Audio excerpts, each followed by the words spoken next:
Exactly for whom did Jesus die? For the good people? For the repentant people? For the elect people? For the good people and a few bad people? Exactly for whom did Jesus shed his blood? For all people. Every person who's ever existed, every person who lives now, every person who will yet live to the very end of history, Christ died for every single person. This is what John says in 1 John chapter 2, where he writes, "He is the propitiation for our sins, and not for ours only, but also for the sins of the whole world." Now, this does not mean universalism. This is talking about the universality of the atonement. Universalism teaches that every person who's ever lived will be saved, whether they reject Christ or not. No, that's not what the scriptures teach.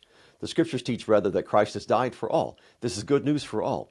So if you're a sinner, Christ died for you. He shed his blood for you, and that is the best of news. Believe it, and that forgiveness is yours.